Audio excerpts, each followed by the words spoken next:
Hey, Dad, Yeah? oh, never mind. No. What? What's wrong? Well, it's just that I have a grammar question. Well, what's so bad about that? Well, last time it got a little confusing. Ah, yes, you're right. It did. Well, I'm sure that won't happen again. I'll make sure to keep it simple. Okay, how do you pluralize words? Easy peasy. You just add an S. So hat becomes hats and table becomes tables.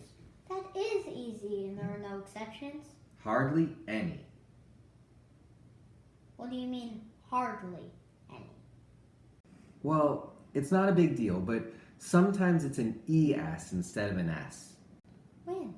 Well, you do that when the noun ends in a Z, an X, an S, a double S. About half the time if it's an O, a CH, unless it sounds like a CK, and an SH. But not a TH? No, of course not. Right, because that would have made it complicated. And don't forget about Y. What about why?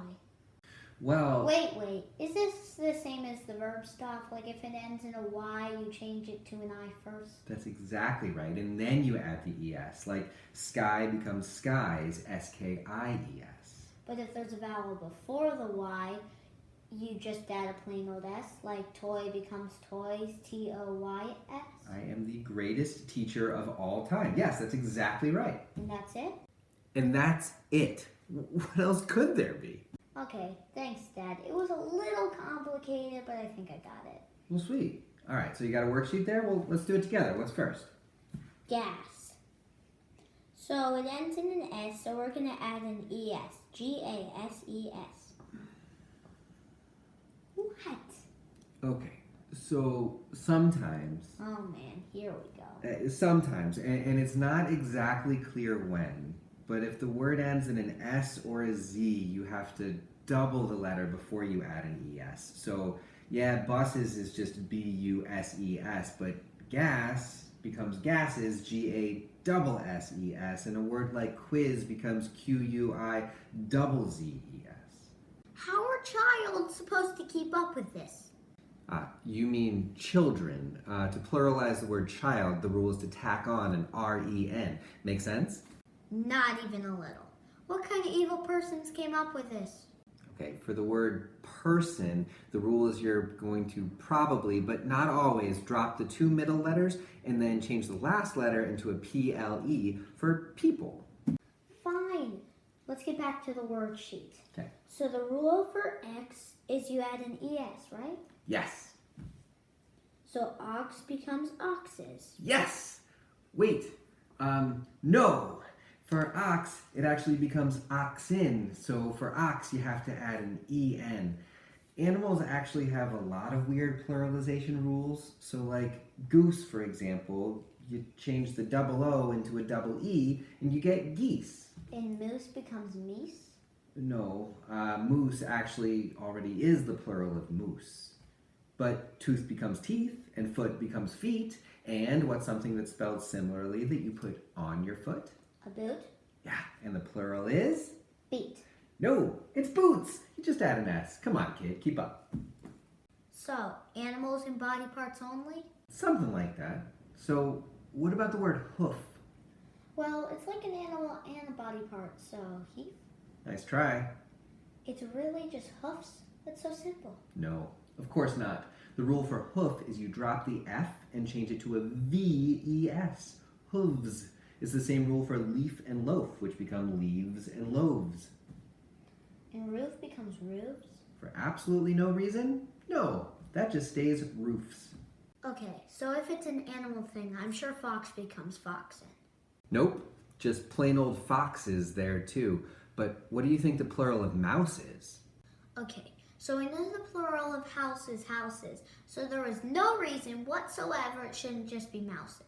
No, the rule for the word mouse is you take one vowel and change it to an I, and take the other vowel and drop it completely, and then take the S and change it into a soft C, and you get mice. And dice is the plural of douse? No, dice is the plural of a singular die. For that word, you just take a C and just cram it into the third position. What do you think the plural of music is? Musics? Nope. Musice? Nuh-uh. Muskrat? Nah. Music? No. Music? Nice try, but no. Masic? No. Moosices?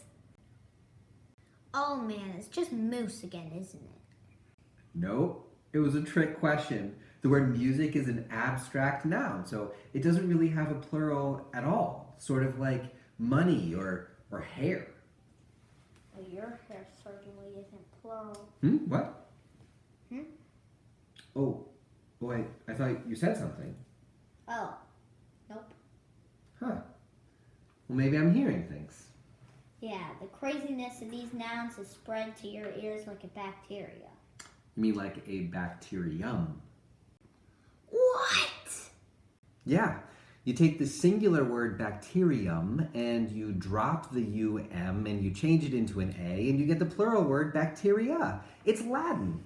Guess what you do with words that end in us, like alumnus or radius?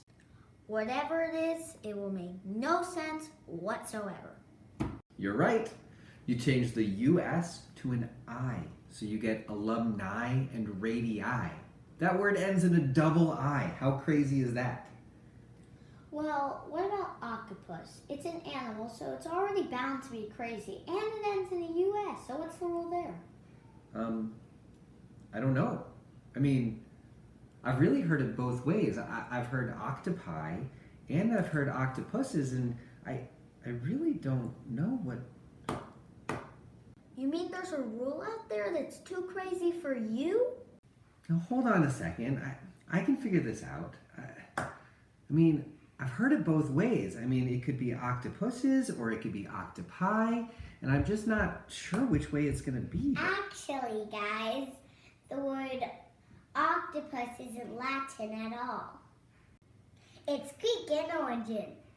So octopi, as tempting as it is, really isn't proper. You could make an argument that, due to its Greek origin, the correct plural form is actually octopodes. But you two seem to want it simple, so just stick to octopuses.